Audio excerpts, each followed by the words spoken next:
শুক্রবার রাত 10টার দিকে বিশ্ববিদ্যালয়ের রাজু ভাস্কর্যের পাদদেশে মিছিল নিয়ে জড়ো হন তারা। সমাবেশ শেষে একটি মিছিল নিয়ে উপাচার্যের বাসভবন চত্বর থেকে পুনরায় রাজু ভাস্কর্যের সামনে আসেন তারা। সেখানে তনু ও মুনিয়া সহ দেশের প্রতিটি ধর্ষণ মামলার সুষ্ঠু তদন্ত ও বিচার দাবি করেন নারীরা। সমাবেশে বক্তারা প্রশাসনের দিকে আঙুল তুলে দাবি করেন দেশের নারীর সম্মানহানি এবং মৃত্যুর সুষ্ঠু তদন্ত হওয়া দরকার ছিল, যা হয়নি। দেশের নারী অধিকার আইনে এখনো বৈষম্য রয়েছে।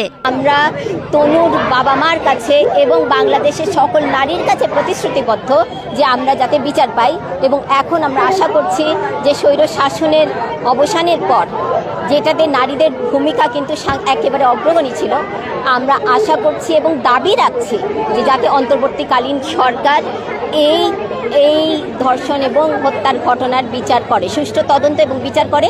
আর মুনিয়া হত্যা তো একেবারে আপনার কয়েক বছর আগেরই কথা, এবং খুবই স্পষ্ট যে বসুন্ধরার এমডি, যিনি কিনা মুনিয়ার প্রেমিক ছিলেন, তিনি এতে জড়িত। শিক্ষার্থীরা জানান, আনভিরের মতো ব্যবসায়ীরা ক্ষমতা, অর্থবিত্তের প্রভাব খাটিয়ে যে কোনো অন্যায় অবিচার করে পার পেয়ে যায়। মুনিয়া হত্যার ক্ষেত্রেও আমরা দেখতে পাই যে আনভিরের মতো যে বিত্তবান যে ব্যবসায়ীরা, তারা এই ধরনের কাজ করে আসলে সবসময় পার পেয়ে যায়। আনভিরের ক্ষেত্রে এত বড় একজন ব্যবসায়ীর ঘটনা, এই ধরনের ঘটনাগুলোর ক্ষেত্রে আসলে তারা ক্ষমতা, অর্থবিত্ত, তাদের ওই সব কানেকশনগুলো ব্যবহার করে তারা যে কোনো ধরনের অন্যায় অবিচার করে, খুন করে, গুম করে আসলে পার পেয়ে যায়। আমরা এটার সুষ্ঠু তদন্ত এবং বিচারের দাবি করি। প্রথমত হলো ক্ষমতাসীন যারা ক্ষমতায় থাকে তাদের আওতাধীন হলো আনভির এবং সায়েম সুবান আনভির, সেটা বসুন্ধরা গ্রুপের এমডি। আপনারা জানেন যে তার কোনো বিচার হয়নি এবং সে এখন পর্যন্ত পার পেয়ে গেছে।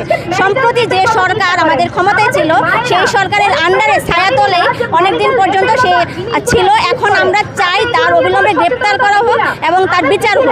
সুস্পষ্টভাবে আমরা অনেক ধর্ষণের পর হত্যাকাণ্ড দেখতে পেয়েছি, অনেক রকম আমরা হত্যাকাণ্ড দেখছি, কিন্তু তার বিরুদ্ধে কোনো রকম তদন্ত হচ্ছে না। বাট এটার পেছনের কারণটা কি?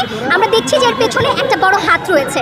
সবাই জানে কে দোষী, আনভির, সায়েম সুবান আনভির, বসুন্ধরা গ্রুপের, জানি সবাই, কিন্তু আসলে সে তো আমাদের চোখের সামনে পড়ে না। সমাবেশের মধ্য দিয়ে 13 দফা দাবি তুলে ধরেন শিক্ষার্থীরা।